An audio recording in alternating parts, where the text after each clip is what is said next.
Women of the Channel Leadership Network. I'm Jackie Rives, your community leader, and welcome to another Woman of the Week. This week, I'm pretty excited to introduce you to Sandra Adel Antoun, Director of Sales and Marketing for Vintage IT Services. Hi, Sandra. Thank you so much for being here with us. Jackie, thank you for having me. This is awesome. Yes. Well, I'm really excited not only to get to know you better, but I also want to kind of start us off on saying, hey, congratulations again for being our 2023 CRN Woman of the Year Awards winner for the Sales Executive of the Year Solution Provider category. That was a lot. It's a long sentence. When people ask me, I feel like this is so much to tell them, but it has to be clear. So thank you. I'm super honored and humbled to have been part of that. Oh, it was such an amazing night, and just getting to watch everybody's excitement, and it was just, it was so good. I can't wait till this shares.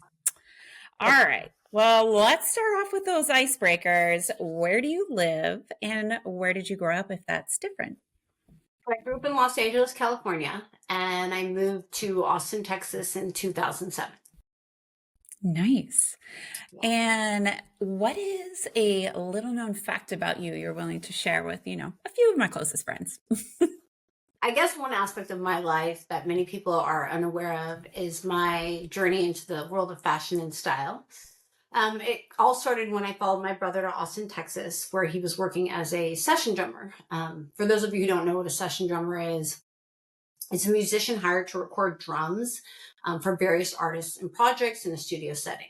And at the time, he was drumming for the artist Seal. They were about to film a VH1 behind the scenes video. And my brother, I guess recognizing my flair for fashion, asked me to assist with wardrobe styling for the artists in that video. And it's funny because despite having no prior experience in wardrobe styling, I was humbled and surprised by his confidence in my abilities, but that opportunity actually led me to dressing the Founders Boston Fashion Week for 4 consecutive years, which was really cool. Yeah. And I received 5 awards during that time. In fact, they're golden boots. They're just spray painted boots, but they're all back here. And they were, I think it was 2 People's Choice Awards, Rising Star, runway wardrobe stylist, and then Timothy White. And Timothy White is noteworthy because he's photographed everybody from Aretha Franklin, Keith Richards, Brad Pitt, Gwyneth Paltrow. I mean, the list goes on. And so, that's one unique thing, I suppose. Sandra, that is amazing. I'm blown away over here. That is very, very cool. I'm definitely going to have to know more later and want to see some pictures too. All right. Well, let's dive into your professional world and tell me about your career path and how you reached the position you're in today. So, after graduating from UC Santa Barbara, I embarked on a professional journey, if you will, teaching children with high functioning Asperger's and autism. And while this work is immensely rewarding, it also is emotionally challenging. For instance, I had taught a 12-year-old student, Adina Senesi, who, despite she was only 2.5 feet tall and facing numerous medical issues, showed incredible resilience. Unfortunately, after a year of working with her, she passed away.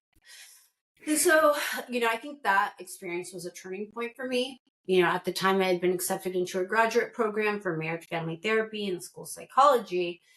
However, Adina's passing made me realize that while I was prepared to make a significant impact, the emotional toll of this path was more than I could bear for a lifetime.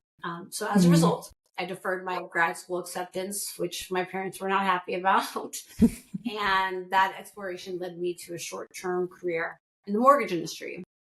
And my early days in the mortgage industry were spent working from my car and at the owner's house.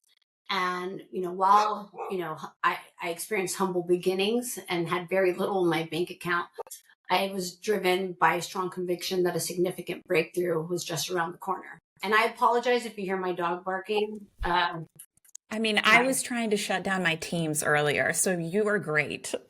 Sorry about that.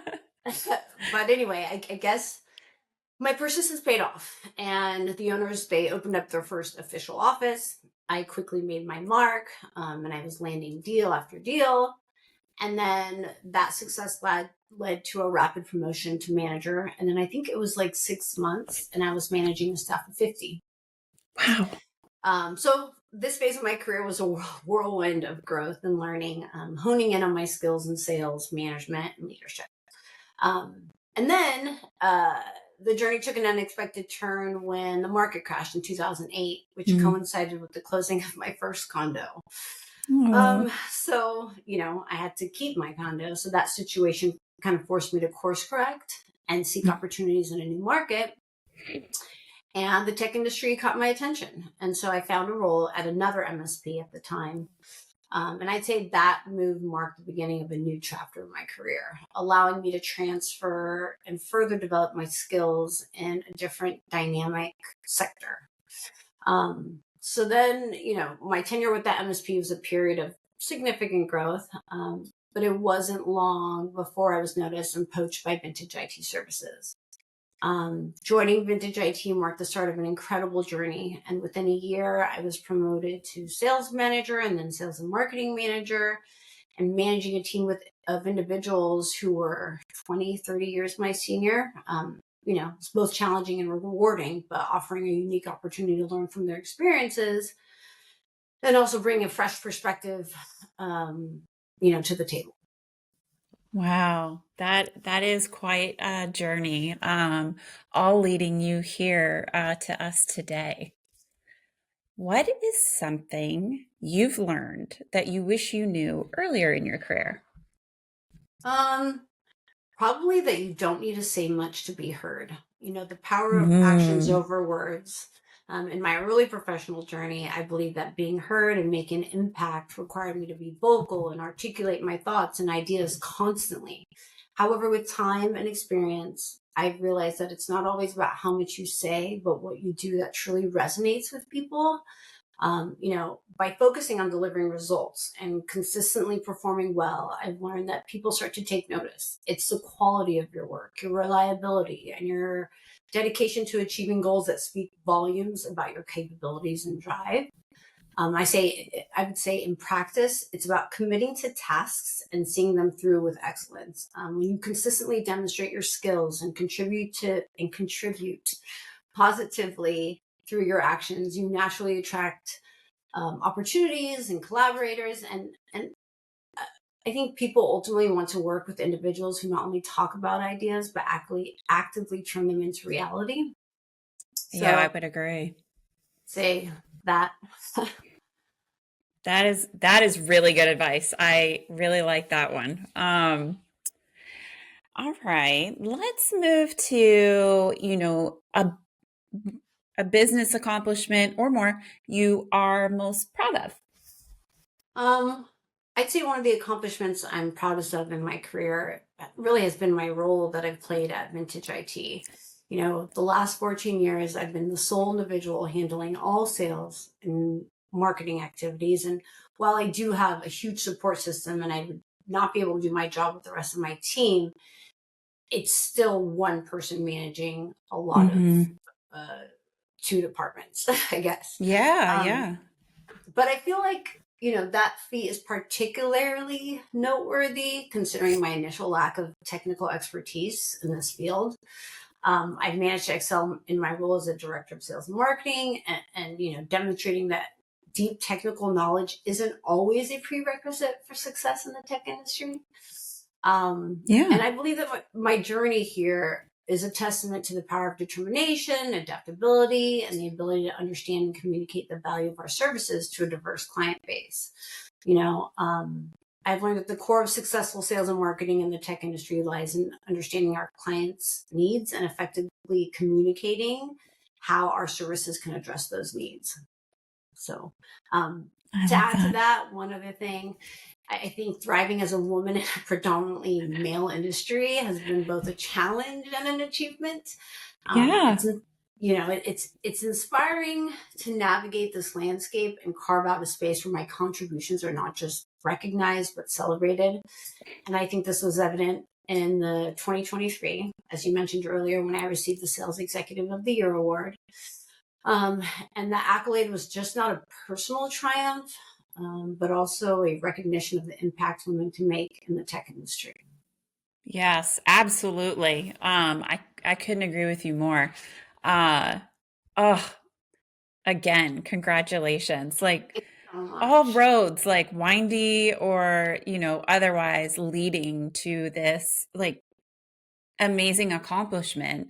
And had you not had all these experiences and challenges and, inspiration and drive, like who knows, right? Amazing. Okay. I think we have time for one more. And I feel like you've given us so many great tidbits and good insights. But share with our community members, how do you continue to grow and develop as a leader? I'd say my strategy for leadership growth has been significantly influenced by my active engagement, really in various partner communities, Mm, including Ingram Micro, TrustX, and the Channel Company. Participating in these communities has played a pivotal role in my development. I mean, providing a wealth of opportunities for learning, sharing, networking.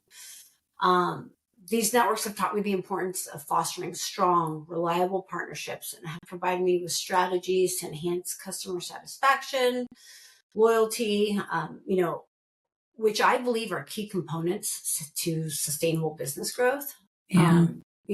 Being involved in these communities again has offered me access to a vast network of technology and service providers, excuse me, industry insights, resources, and they allow me to stay ahead of the curve in terms of emerging technologies and market trends, which again I strongly believe is crucial for effectively leading a company like Vintage IT. Wow. Yeah. No, I totally can see how, just even in the Women of the Channel Leadership Network, like the amount of learning and relationship building and networking, and you're getting to do that with people that are in similar industry and facing those same challenge, like similar challenges. And that's the best advice you can give, like to grow and learn as a leader. It's, building those relationships and listening. Somebody just listening and being Oh yeah, open to what other people are saying is huge. absolutely. Um, I cannot thank you enough for your time today.